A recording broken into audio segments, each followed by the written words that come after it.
On October 16, 2001, Enron was worth $63 billion.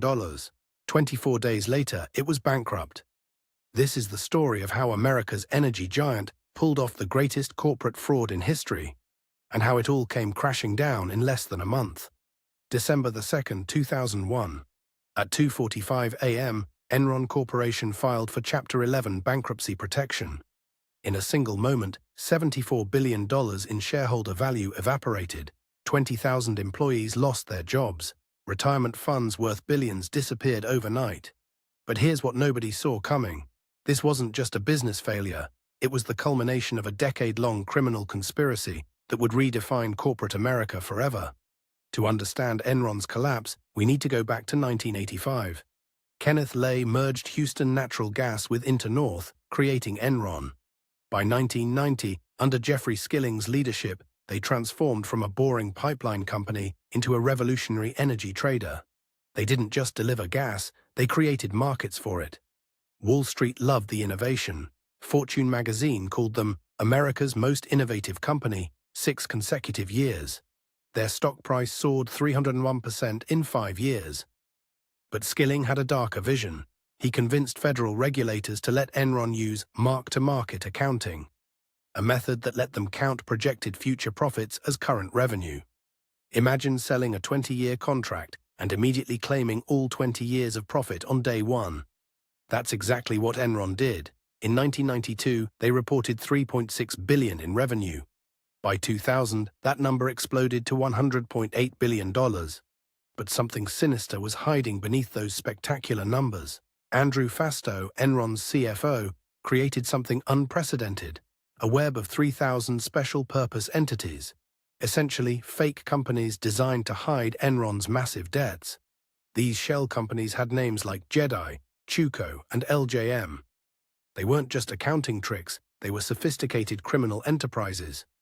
Fastow secretly managed many of these entities himself, earning $30 million illegal profits, while Enron's real debt ballooned to over $38 billion, completely hidden from investors and employees. By 2001, cracks began to show. Enron's California energy trading had sparked rolling blackouts and public outrage. Dot-com investments were hemorrhaging money. Then came the moment that changed everything.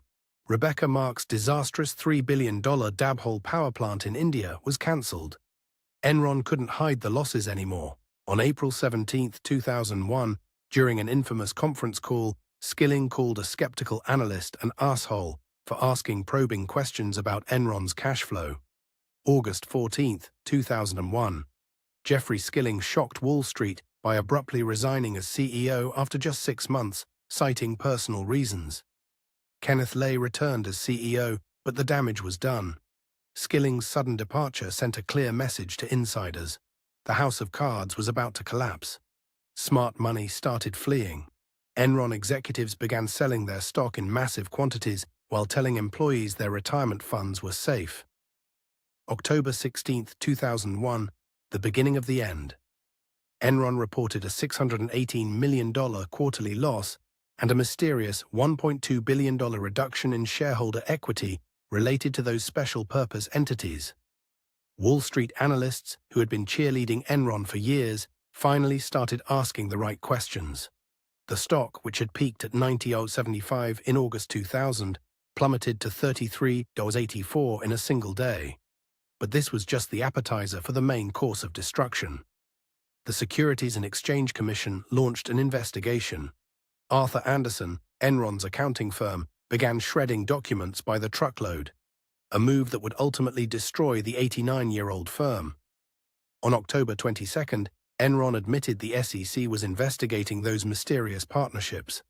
The stock dropped another 20%. October 24, CFO Andrew Fastow was replaced amid growing questions about his conflict of interests. The dominoes were falling faster than anyone could count. November 8, 2001, Enron admitted to overstating earnings by $586 million over 4 years. But here's the shocking part. This was just what they were willing to admit. Internal documents later revealed the real fraud was over $11 billion. November 9th, Dinergy, a smaller energy company, offered to buy Enron for $9 billion in what seemed like a rescue deal. For a brief moment, it looked like Enron might survive. That hope lasted exactly 20 days. November 28, 2001, credit rating agencies delivered the death blow. Moody's and Standard & Poor's downgraded Enron's debt to junk status. This triggered clauses in Enron's contracts requiring immediate repayment of billions in loans. Dynegy walked away from the merger, citing Enron's significantly deteriorated financial condition. In Wall Street terms, Enron was now a zombie, technically alive but financially dead. The final countdown had begun. December 2, 2001, 2:45 a.m. Enron filed for Chapter 11 bankruptcy. The company that had $101 billion in revenue just 1 year earlier was now worth essentially nothing. 21,000 employees lost their jobs. Their 401k retirement plans, heavily invested in Enron stock, lost $1.3 billion. But the human cost was just beginning. Suicides, divorces, and financial ruin followed. Arthur Andersen collapsed, taking 85,000 additional jobs with it.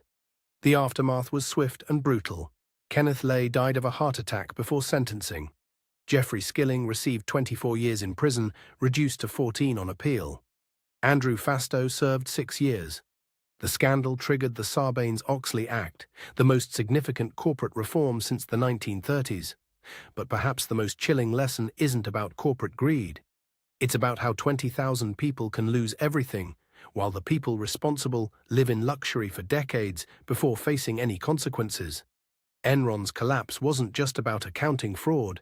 It was about the systematic betrayal of trust by the people employees believed in most. In just 24 days, America learned that even the most admired companies could be built on lies. The real question isn't how Enron collapsed so quickly. It's how it fooled everyone for so long.